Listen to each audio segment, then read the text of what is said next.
Hey everybody, this is Sasquatchers episode 21. Andrew and John here. Tonight we are being uh I want to say Good job. Got it. There it no, is. hold on. We're being I had graced by the presence of Kenny Biddle from skepticalinquirer.org. I wanted to make a Carl Sagan reference and I got lost in it, but I won't admit it.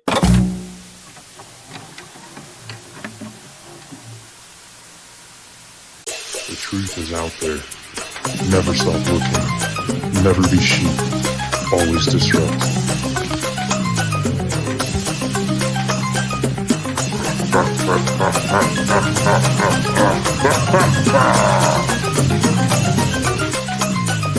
We are the ungovernable. We are the truth seekers. We are Sasquatchers.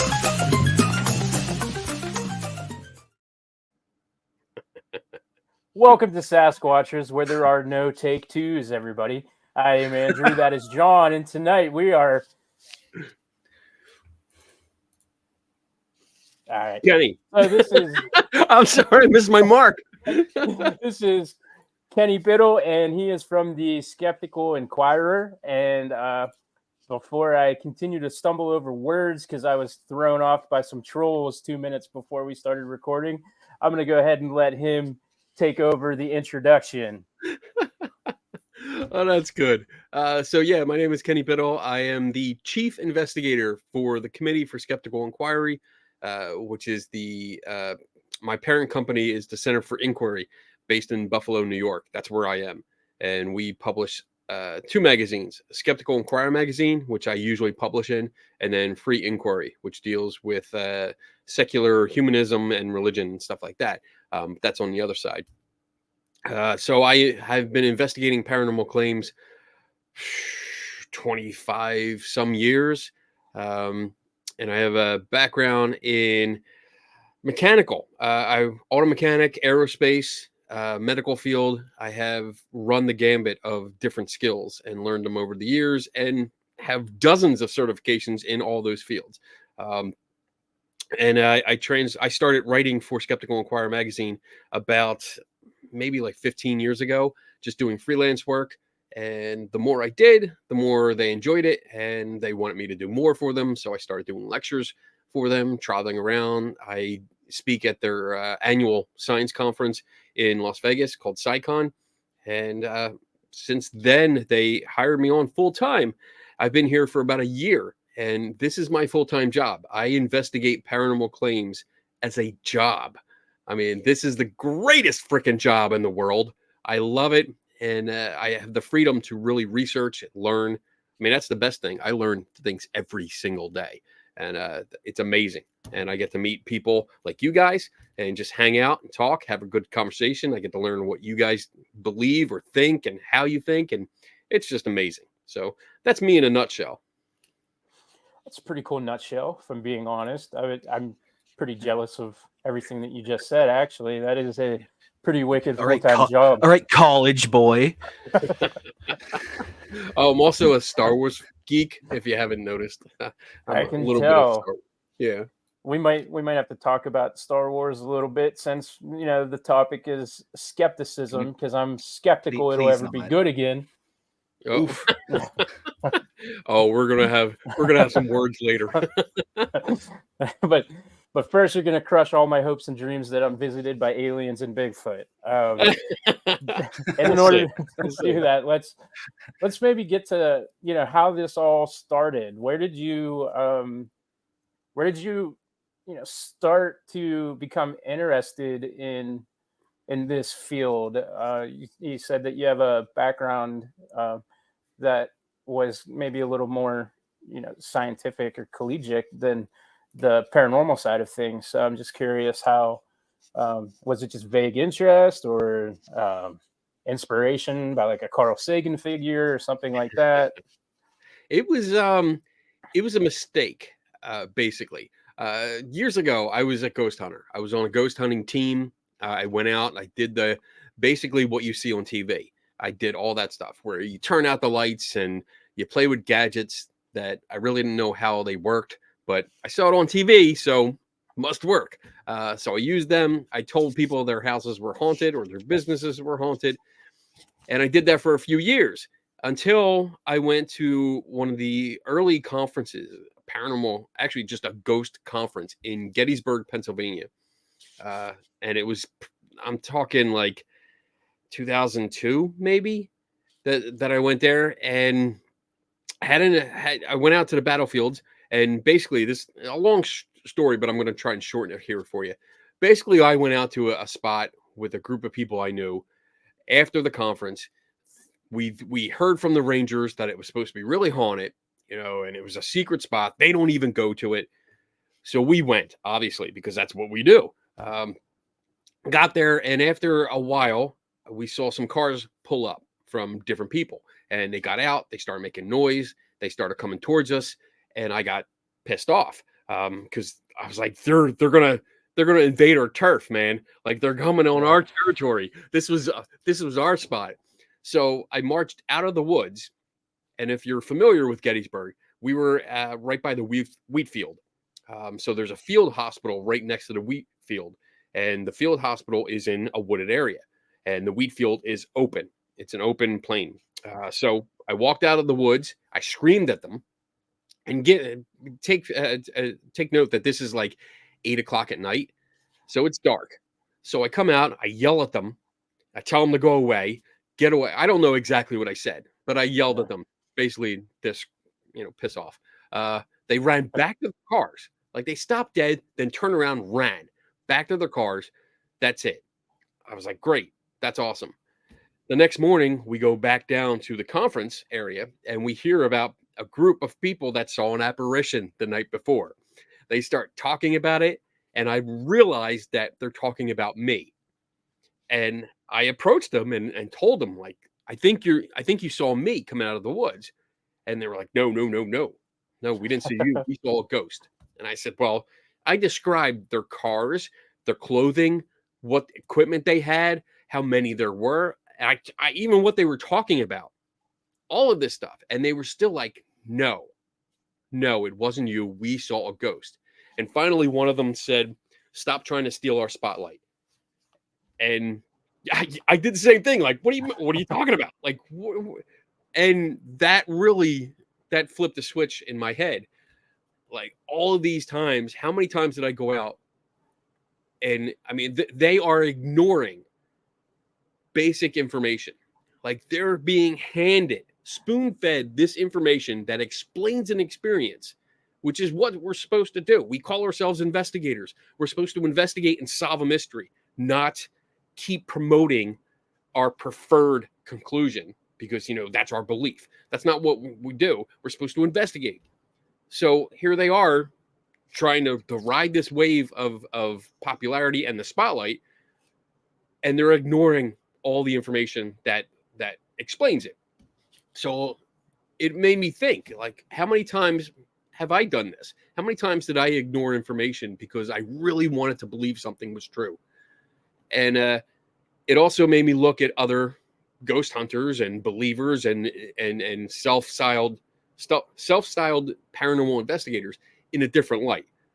Like, are they really doing what they claim to do? Was I really doing what I claim to do? And that got me into more of the skeptical literature.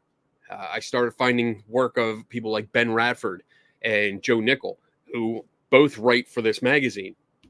That turned me on to Skeptical Inquirer magazine. And the Skeptical Inquirer doesn't just do paranormal topics. They started back in the 70s. A lot of their topics were paranormal related, psychics and tarot readings and stuff like that. But then they've gradually grown out to other sciences. And now they cover a wide gambit of different sciences and different topics. So the more I read the magazine, the more I learned about biology and chemistry and physics and all of this, which is amazing. And it really opened my eyes up and also got me into photography. I love photography. I never did it professionally. Well, I did it semi-professionally. I was doing family portraits. I was doing product photography, stuff like that. And that gave me the experience to understand all these photos, the majority of the photos that people present as ghosts or the blurry Bigfoot or the UFO or alien stuff, I was seeing camera effects. I was seeing operator error. I was seeing techniques that are used by photographers to create effects that were being done by accident by amateurs that didn't understand what they were doing. And that just made me thirsty for more knowledge. And I kept learning and kept learning. And as I mentioned before we started the show, I have a vintage camera collection from like 1904 all the way up to present day. All film, plate photography, digital, discs, Kodak discs, if you're old enough to remember those things. I think I remember them. I have a ton of Polaroids, and I've shot just about every one of them, so I could understand how they work, what they do.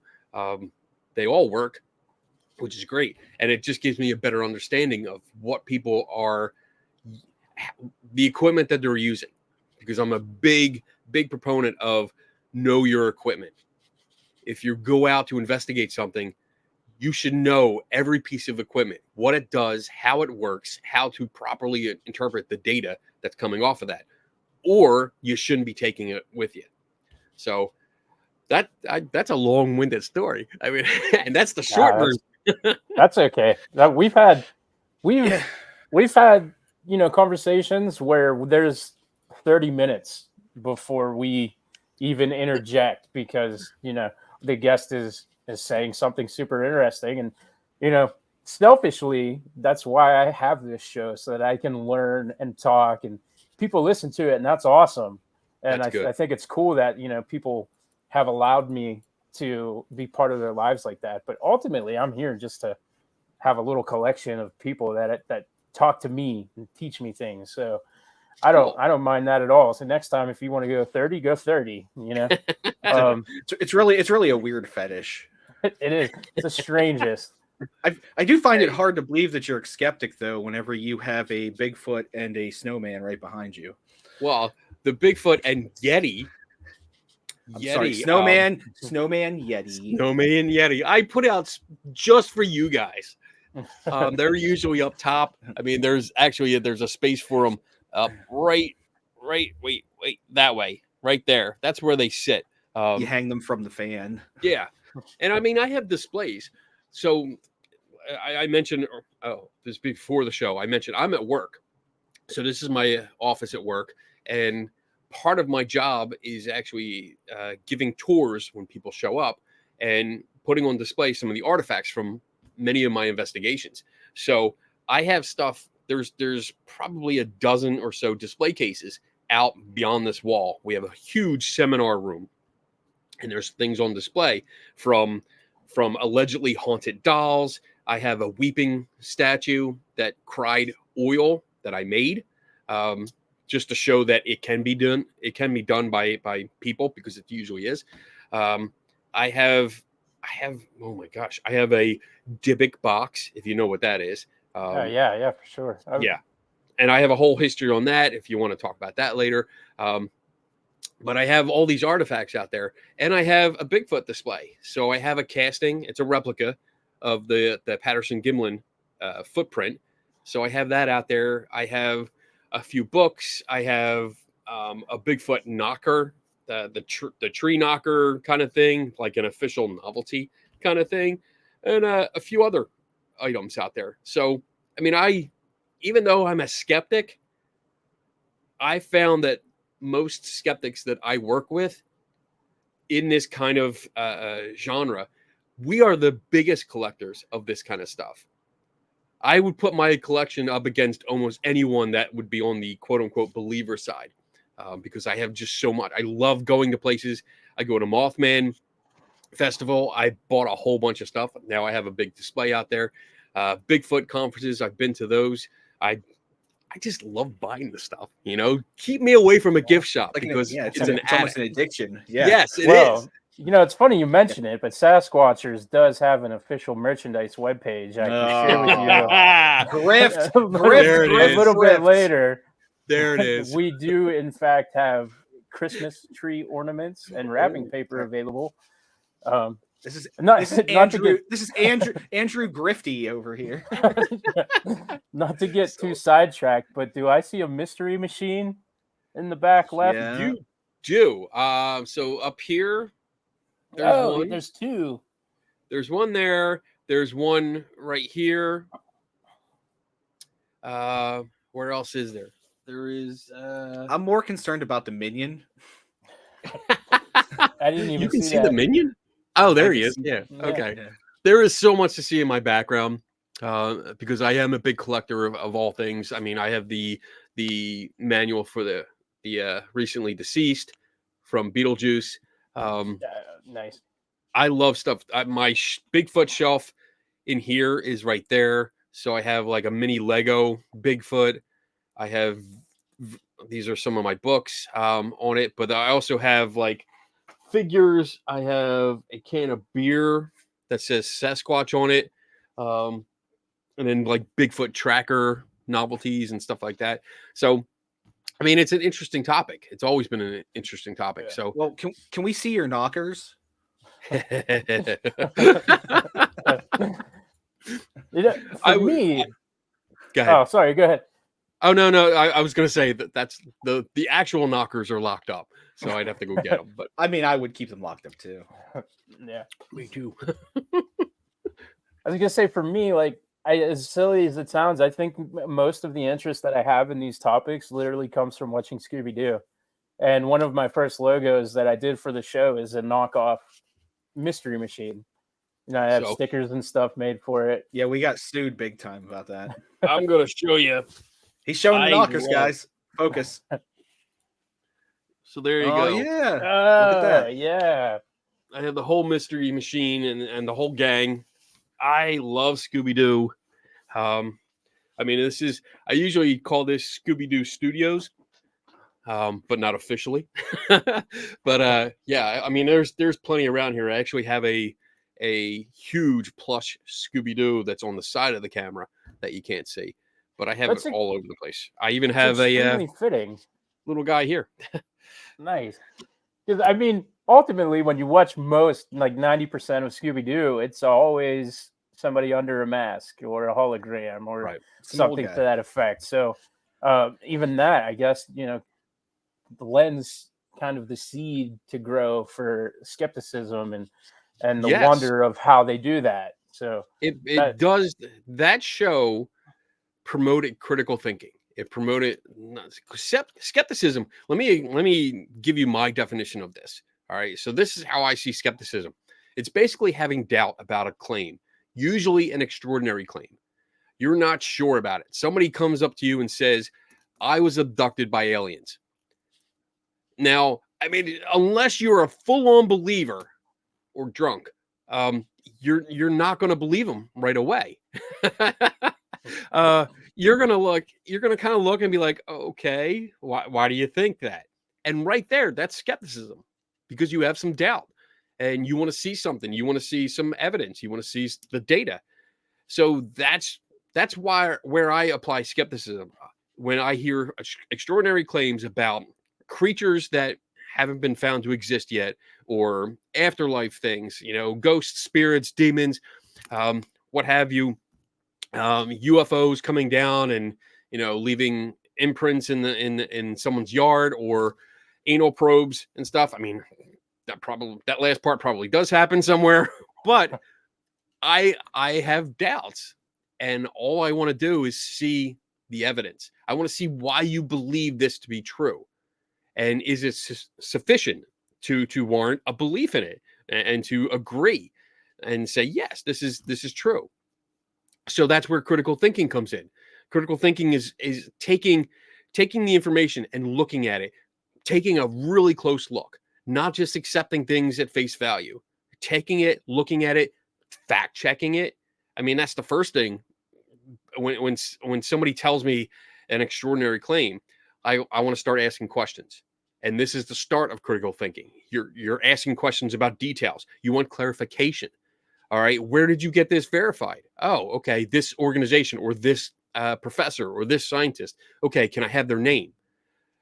So like for me, one of the biggest things is when someone sends me a photograph of anything, like a Bigfoot or a ghost, usually a ghost, or an alien, that they claim, yes, I had this authenticated or I had this verified. My first question is always, who did that? Who verified it? Can I have a name and contact information? Because I want to contact them and find out why they believed this is true. So all of this comes together: skepticism, the critical thinking, and then you add in a dash of science, where we have published materials all over. I mean, this thing, which is a nice Ouija board cover there, but this phone is the most powerful tool that we have because we can look up anything. It's also the most dangerous tool because we can look up anything. You know, if you have a belief, you can find tons of crap out there that supports that belief, whether it's wrong or not. I feel like guns are probably more powerful, but yeah. Well, you know, I mean, if you have a problem with somebody, or if you're curious about somebody that's on the other side of the planet, I'm getting a plane ticket and taking my gun. I can look them up from here. I don't have to move. Well, you give me their address and then I'll go. See, they don't have to move. You know, but this is where all this critical thinking comes in, to help you figure out what's going on. Ask the right questions. Clarify the questions. Look at the little details. Details matter. Details freaking matter. So even small details can make a huge difference when you're investigating a claim. And I can't stress that enough. Yeah. But I have a question. So people send you photos and then you do your investigation. Is that, you know, how you then incorporate this camera collection that you have? Do you try then to replicate it like a Mythbuster kind of situation where, you know, you take that exact style of camera, try to replicate that photograph, and then kind of use that to demonstrate how it isn't what they think it is? So I try, it really depends on the photo, because a lot of photos you get now, people took on their phone. So I do try to figure out what phone that they use, because that it's also important, because even like when you look at the back of my phone, you have 3 camera lenses in a row here, and then the flash, oh my God, I'm so backwards. The flash is right there in the middle. So that will throw shadows in different directions depending on which lens is being used. And if you have a different camera, the flash might be on the other side. So this is creating a difference between them. So I try to figure out what phone they're using, if that's what the case is, because usually people don't have cameras anymore. You know, unless it's built into their phone, they don't have a standalone camera. So, but some people do. And you still get pictures, you get prints from people that took a photo like 30, 40, 50 years ago, or even 100 years ago. And when something like that comes up, I do want to try to get the same camera. That drives me because I'm so driven. I really have like an undiagnosed ADHD, because I get so like, I got to find out exactly what model, what make, because the same make and model of camera can change from year to year, depending on like Kodak and Polaroid. They change things every single year. So I can go up to my collection of cameras, look and find the exact one, and then say, all right, can I get film for this? Yeah, I can get film for that. Great. Let me take a few shots, test shots. But on the other hand, a lot of these anomalies that you see in photographs are common. They have common causes, and I can usually recognize them right away. When you have your classic orbs, I don't like orbs. They are the bane of my existence. But there's common things that cause them. Bugs, dust particles. You can have out of focus lights that are just way in the distance. And if you're focused on something 5 feet from the camera, a street light 50 feet, 60 feet behind you is going to appear out of focus. You can have lens flare. There's a bunch of different things that can cause little orbs. And these are common occurrences. These are so common that I have literally hundreds and hundreds of examples of each one. Right. So like when I get sent a still photo from a security camera, I usually ask for the video clip, because usually there's a video clip, and you get those, and sometimes you'll see this little orb, and it doesn't go across the screen like that. It usually goes like this. It stops, it turns, goes this way, maybe goes around, it goes around. And that's a bug on the lens, because you have that protective dome that's on the front of the security camera. And there's a tiny little bug that landed on it and decided to walk around and figure out. And you could almost see the legs moving around, but they're just too blurry to actually see. But you can see the movements, and you get accustomed to that. So the more I've seen it, and I have dozens and dozens of videos of just that. One of the things I do here, we have an older section of this building, this office building, that is not in use. And I've set up 8 security cameras down there, and they're constantly recording. And every other day, every 3 days, I go down and I look, and it's just set for motion trigger. So I go through all the motion trigger video clips, and I look at them. And if I see a bug crawling across the lens, if I see a spider, if I see dust particles, whatever, I save those clips and I put them in different folders so I have examples to show later. So yeah, I mean, basically, I like cameras anyway, so I'm going to buy them. I go to flea markets. That's a little tidbit about me. I love flea markets. I am a flea market whore. I will go to any flea market as soon as I hear about it, and I'll look. And one of the things I look for are vintage cameras. I keep a full inventory of what I have on my phone, so I don't buy doubles. But I'll go looking for different ones, different models, and if someone sends me a particular photograph, I will try to find the same camera that they used. Just because you don't know. There might be some kind of feature on that camera that was unique to that model and caused the anomaly. And one thing, like one example I can give you, is that for the longest time, people said you could never do a double exposure with a Polaroid camera. So we're talking like the rainbow camera, the white ones. You push the button and comes out. Yeah. You could not do it. And for years, like, I knew there was a trick. There's a trick that you can do where you unlock the film compartment, but you keep it closed, and you push the button, but you open it at the same time, and it prevents it from spitting out the film pack. And then you actually take another picture, and then you close it, and it comes out. But my coworker here is also into vintage cameras, and he had picked up 2 Polaroids, and one of them does it by itself. So every time you push the shutter button, it takes a photo, but it doesn't spit it out until you push the shutter button again. Then it spits it out, and you get a double exposure. So I don't know what modification was done, if any, or if it's just got a broken roller. But I keep trying to buy it off him, but he won't sell it. Yeah, and then so with that, then pretty much every photograph you take would then almost appear to have something paranormal happening to each and every picture that it spit out.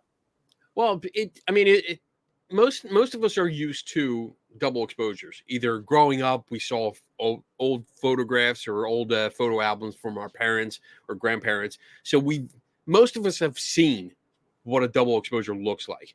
And I'm talking like the classic one where it's 2 completely different scenes that are laid over each other. And you can see like, oh, that's a living room with, my parents in it having Thanksgiving dinner. And then this picture is, in the kitchen with my mom cooking and this and that. So completely different scenes.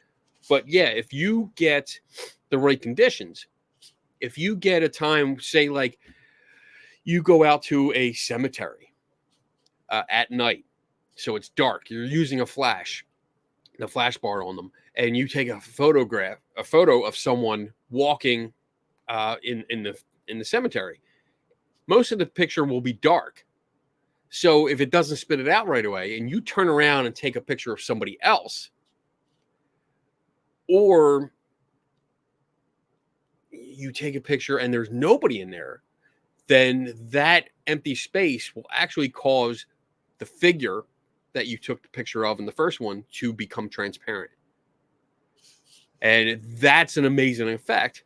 And if you take it on a Polaroid, it becomes so much more believable because Polaroids aren't supposed to double expose, you know. And if you present that to somebody, they're going to be like, "Oh, well, you know what's going on here? It's a Polaroid. Holy crap!" But there's subtle things that you can look for, subtle little details that you might be able to spot. But I mean, in the best case scenario, it would be very difficult to figure out it was a double exposure. Right. Well, while we're on the subject here of photographs, I'm just going to share just a tiny tidbit from my own experience. Have you ever heard the song "Photograph" by Nickelback? No, I don't listen to Nickelback. I'm sorry. Yeah. Thanks for your contributions, John. You're welcome. Just halt my story dead to reference that band.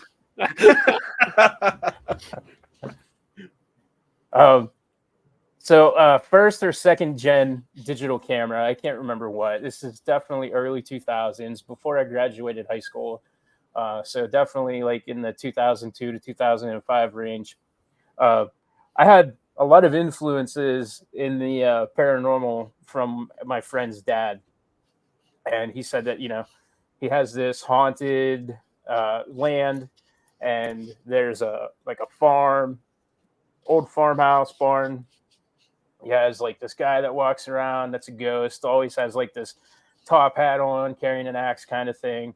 And it was just fun. We'd hang out with him, we'd hit graveyards up, or there'd be like these areas where we would sit and you could you supposedly hear footsteps and all of these things that you immediately, when you start to critically think, you start having answers for. But as a young, adolescent, you try to convince yourself that it is what it is. And one day he has this picture and taken from this digital camera, and I remember taking that camera and copying the photo onto the computer at our house so that I could just study this thing. And man, I'll tell you what, I've never seen a more convincing photograph of a ghost in my entire life. And it's just this room that's in this farmhouse. And of course there's orbs, and any self-respecting researcher, like you said, immediately discredits an orb. But in this window, you could see clear as day, and I mean clear as day. There's a person. He looks like he's from the early 1900s. He has a monocle. There's a mustache involved. There's a child next to him, and you didn't even have to have anybody kind of implant it into your head that this is what you're looking for. It was the most incredible, clear as day picture that I've ever seen. So we all went out and we were going to do an investigation of this farmhouse. And so my cousins and even my uncle, and it's this whole family affair. We go out, we take a Ouija board, we take cameras, we get into the house. We don't go in until it's dark. We messed around outside until then. We get in, there's no electricity. We everybody takes their own room. I'll go downstairs, you go upstairs. And then not even a couple of minutes in, my cousin comes down and he's like, I was up in this room and I see the guy. I saw the guy in the picture. Do you want to come see? And he was exhausted by the fact that this now had an answer. So we go up and we shine our flashlight on the window, and you could see it on the window because we knew where to look for those images that we had seen.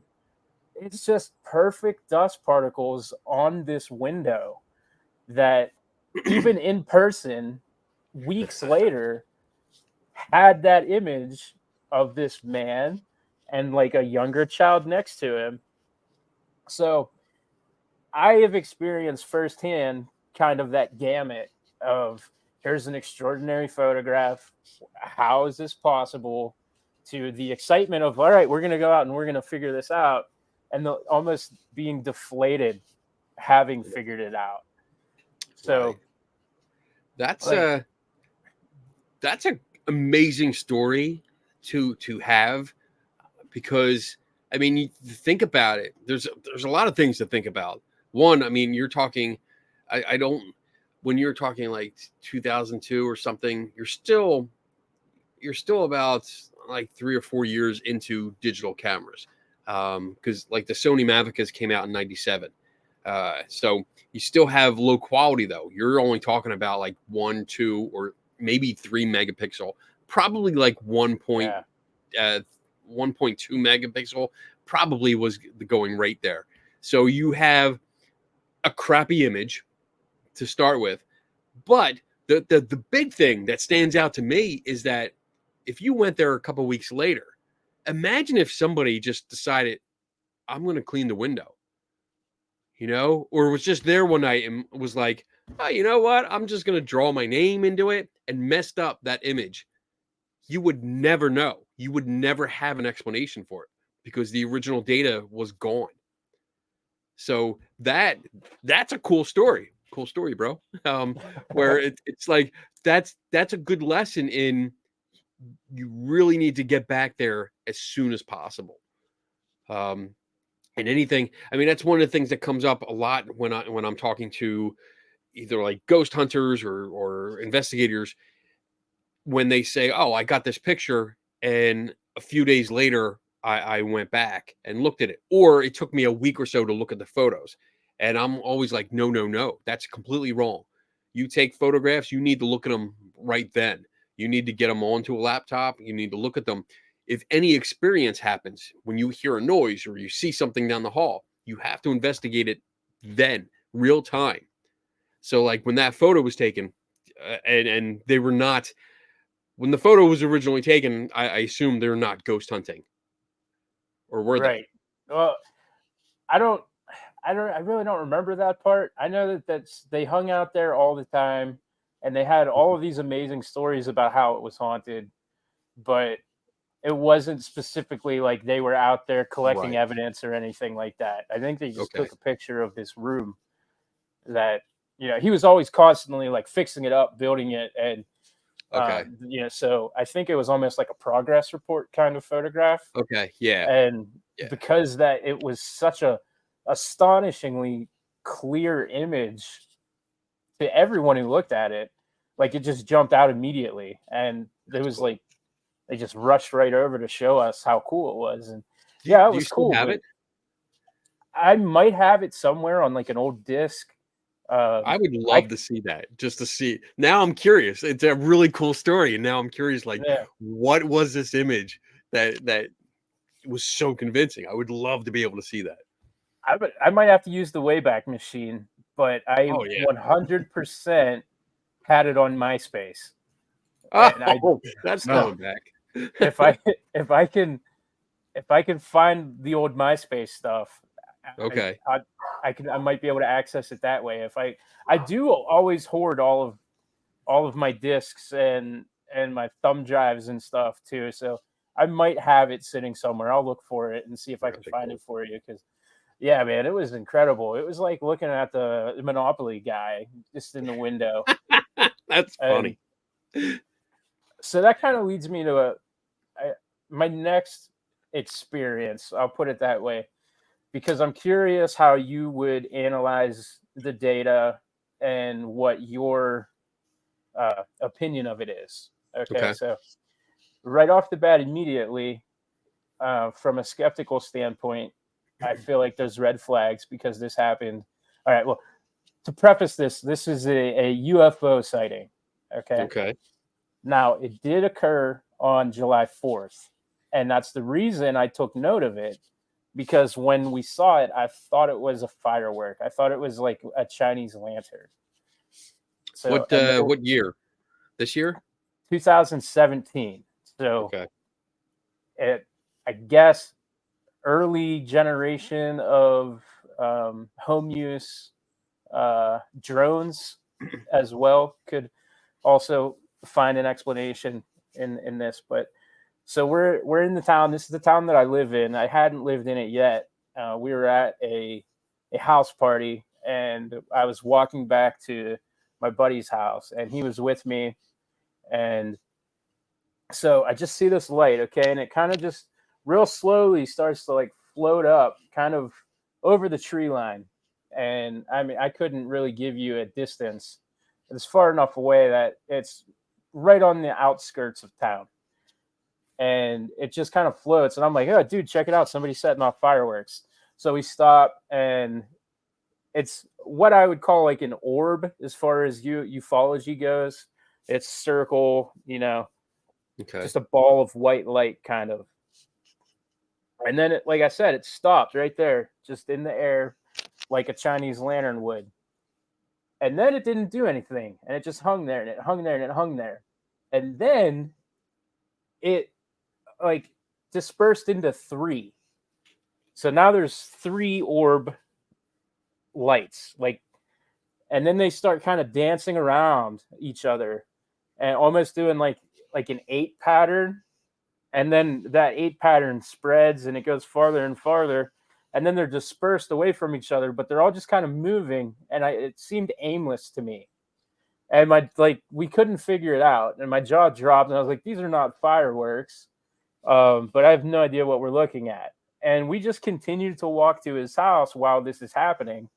And when we got there, his roommate had also been watching it and saw it from a different perspective. They were driving into town, so they saw it like from the opposite side as like we did, and that Right. was what they had seen too, Okay. just from the opposite end. And then it did that for about 45 minutes, and then they eventually kind of like came back into one, and then just disappeared. And to follow that up, I reached out to MUFON because, as far as I'm aware, MUFON kind of looks at these from a scientific perspective. They're not trying to say that what you saw was a spacecraft with an alien, but rather they try to find the things that could have caused it.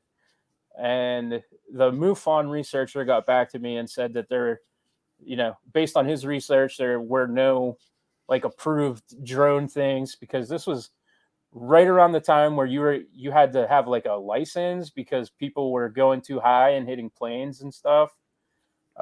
So he had looked into any type of drones. He had looked into like aircraft.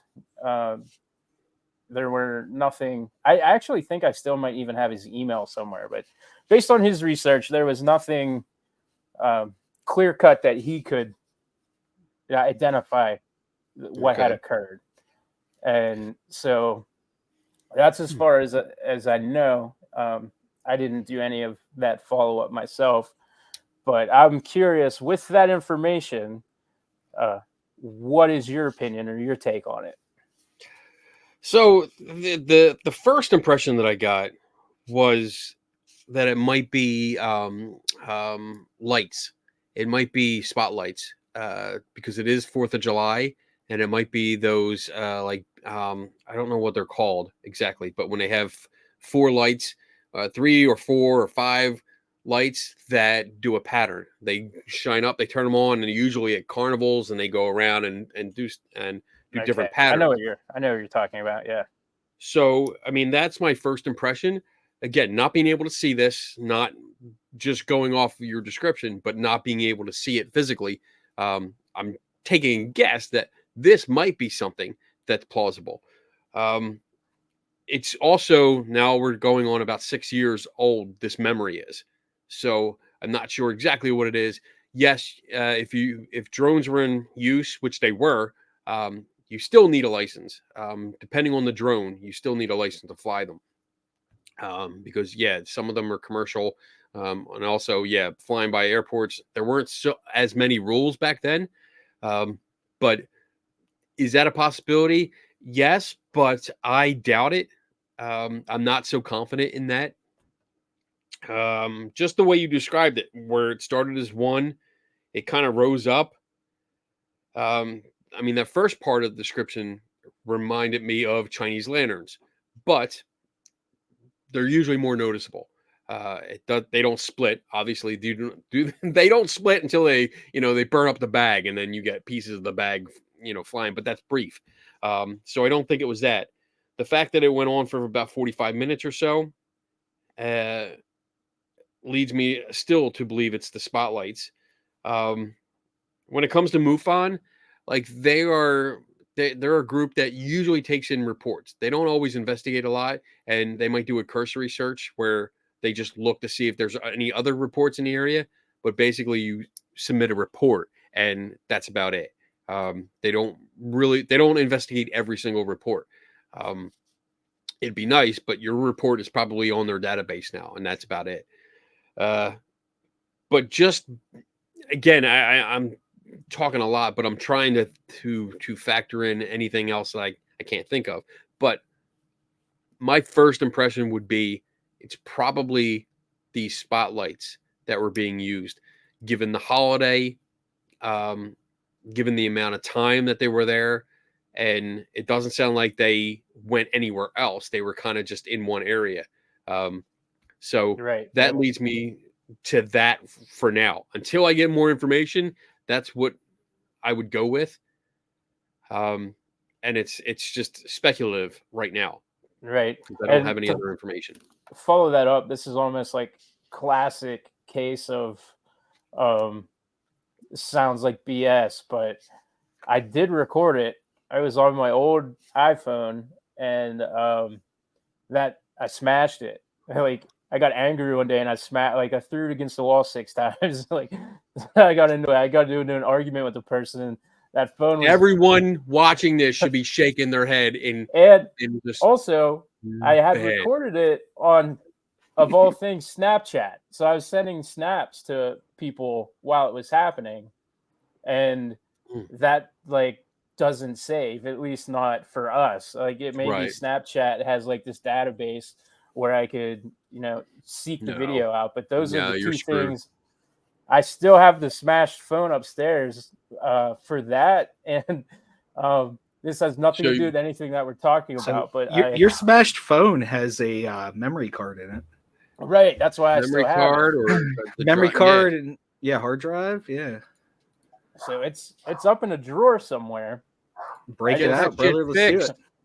Let's go. Come on. You don't have to get it fixed. I have the data recovery piece right here. Let's do it. Let's do it.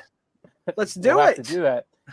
But that's something that's always bothered me, because it was intense, and there was 3 other people, and we're just watching it, and I was getting little excerpts of film on it, but I was sending it to my friend who's super into aliens and stuff. And I was like, dude, check this out, and then she watched it, and it was a thing. But I have reservations. I am a critical thinker. I want to believe. I'm very Mulder in that sense, in that regard. But I don't take everything for fact. And just because I witnessed that doesn't mean that I saw anything unique or special. And I just wanted to take that opportunity to run that by you to see your opinion. I mean, I can relate, because I want to believe too. I mean, I think when you get into people that are like me, that come from a more skeptical side of it, there's nothing more. There's nothing we want more to just actually see a ghost or actually see a UFO. Well, it would be an IFO once we identified it, but or see a Bigfoot. We want to see the real thing. But that is why we're so anal about critical thinking, about a proper investigation, about details, about making sure you got what you think you got. Because I'm not going to present something that's... Are you allowed to curse on this show? Yeah, we don't. Okay. Just making sure. Have any restrictions at all? All right. Yep. So you don't want to bullshit people. You want to be honest, as honest as you can, and you want to be able to present something that's not crap. You want to be able to say, hey, I'm presenting this. I tested this as much as I possibly could. I sent it out to academics, to scientists, to get their opinions on this. And this piece right here is solid evidence, solid data for the existence of whatever, fill in X. Until that time, you don't want to do that. You want to question it. That's why we question. That's why we don't accept things at face value. That's why we question the shit out of things, because we want to know. We want to know how did you get this? Where were you? What were you doing at the time? Were you paying attention? Well, what kind of phone did you use? Is it broken? Can we fix it? Does he have the stuff to fix it? Let's fix it. That's what we do. Yeah. So I can relate. I mean, I really want to see a ghost. I continue to do this. I mean, I've been doing this since the early 90s. And I still go out now with ghost hunting teams, with paranormal teams, with amateurs, with TV celebrities. I go out with all of them when they tell me that, yeah, you're going to see a ghost, or you're going to see the amazing activity. You're going to see this, this place has so much activity. You're going to be a believer when you walk out. I'm game. Let's go. But it fails. It always seems to fail because the evidence isn't there. The data isn't there. And when I talk about evidence and data, I want scientific scrutiny.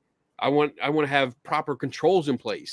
I want to know that if you're recording audio sounds, are you recording audio sounds in like a quiet area, or is there outside noises? Or are you getting contamination from outside, or the floor below, the floor above? Or other investigators or ghost hunters just walking around doing whatever they want to do? And now you're presenting me an audio clip of voices, of mysterious voices that are not mysterious because there's other freaking people around you that we're talking. That's why skepticism is a good tool. It is a essential tool when you're doing any kind of investigation in paranormal claims. I agree with that. Yeah, Awesome. 100%. And so I guess before we get going here in a couple of minutes, I want to ask you, based on everything that you just said, and I think the easier way to go about it would be to, make it like about a Bigfoot or an alien. But I'm going to challenge you a little bit, and we'll do the ghost instead, because I think that would be a little more difficult. What is sufficient evidence for you to, I don't know, accept that you may have experienced something like that? Like, so this definitely a question I get asked a lot. And Come on. it's a difficult question to answer, because I mean, for a ghost, first of all, the term ghost is a very wide net. Okay. What is a ghost? What is it? Band. It's a what? A band. It's a band. Okay. Okay. Now it's a wider net.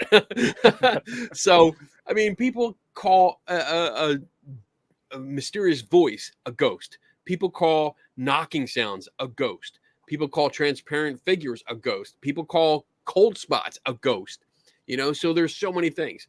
So to me, if we're talking classic, transparent, or even not transparent, I don't know why they got to be transparent, but someone that we know is dead pops back in front of me.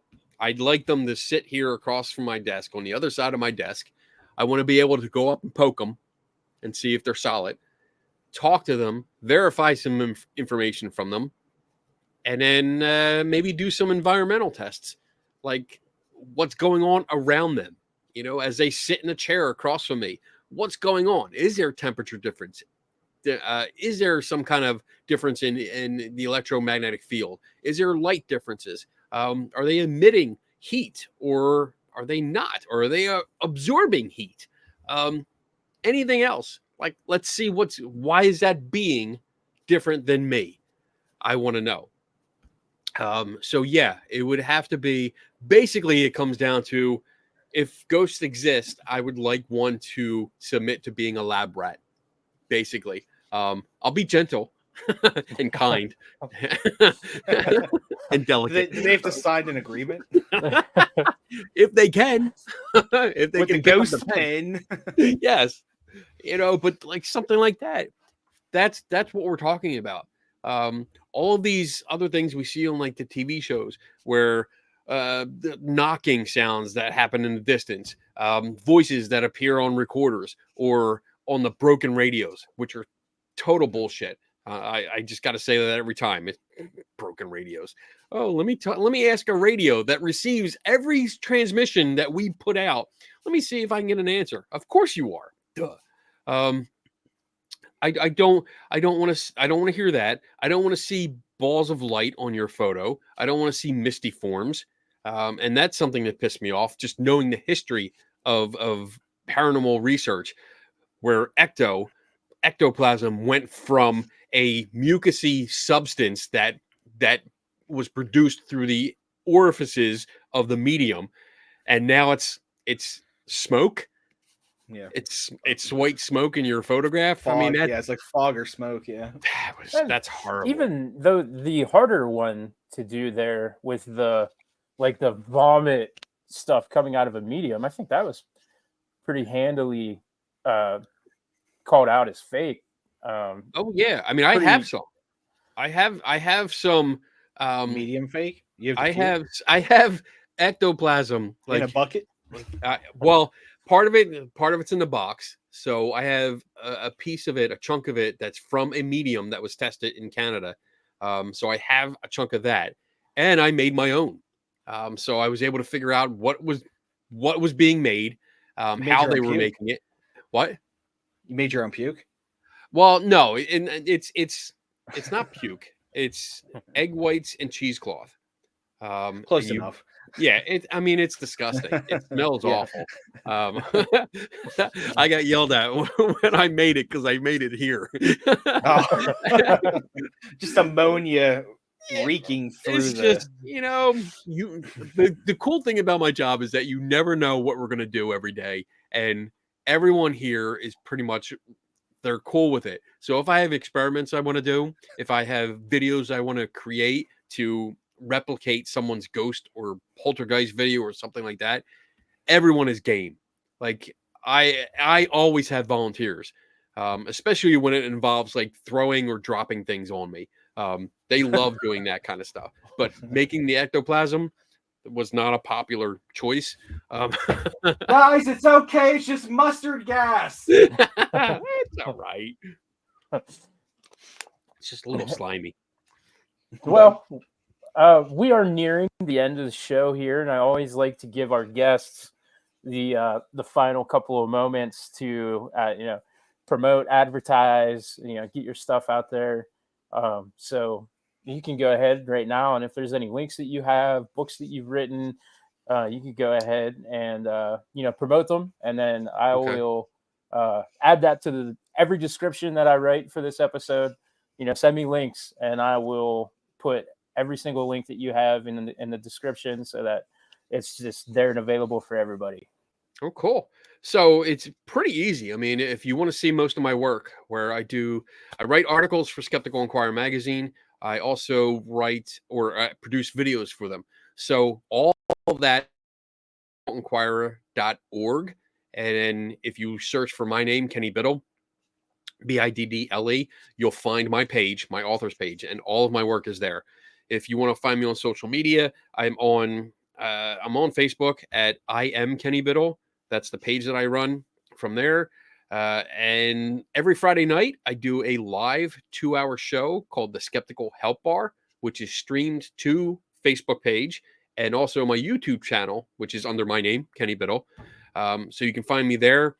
That is a combination of, it's basically set in a bar here, but we drink. And sometimes I have a guest on and they drink.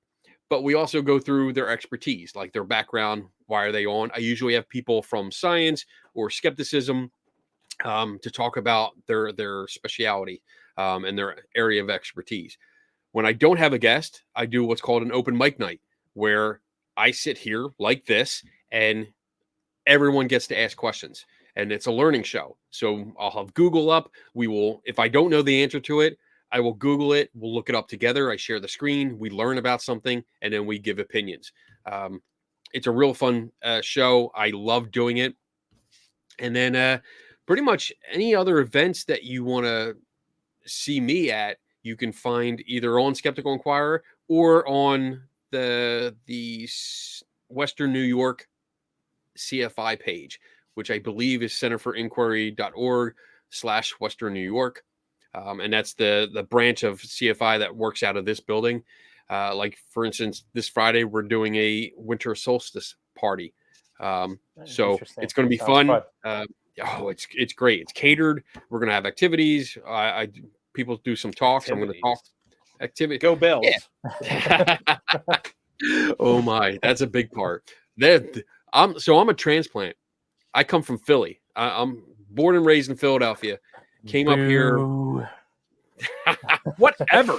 I'm from Pittsburgh. Whatever. Also from Pittsburgh. I live in Cleveland, but I'm a Bills double fan, boo so. there. We moved up here. My wife and I moved up here a little over a year ago, and it's amazing. Like, I'm not in the sports at all. I'm a total comic book nerd. My wife is in the sports, but even she was surprised about how into the Bills everyone here is. They have stores dedicated just. It's a religion. It is. There's shit on everyone's lawn. Well, even the emotional investment that people put into the Bills, people will stay at home, watch the Bills on Sunday, and they will bawl their eyes out, even if they win. Yes. It's weird. It's a religious investment. Let's hope that our listeners take that same principle of religious investment. Go Bills. And apply that to Kenny's work. Reach out, support our guests. I always encourage it. Yeah, absolutely. Kenny, thank you for coming on. This was really fun. We didn't fight. Yeah, it's we didn't fun. get into any arguments. Not yet. When we turn this off, we're going to fight. Okay. I don't know if that is a surprise to you or not, but this is a lot of fun. I want to thank you for your time. Cool. You're welcome. We have an outro button. I'm going to go ahead and hit it, and we'll just have to grab you for just a couple more minutes afterwards. But again, thank you. Just want to remind everybody, this is the second of 3 episodes this week. Our next episode after this will be the live Friday night episode, which we are doing on the Mothman, December 15th, on the anniversary of the bridge collapse. So everybody, look for us there, and at the bridge. Yeah, John's gonna jump off of it. Yeah, I've just been waiting. This is my chance. Yeah, it's not don't tell HR. Okay. Yeah.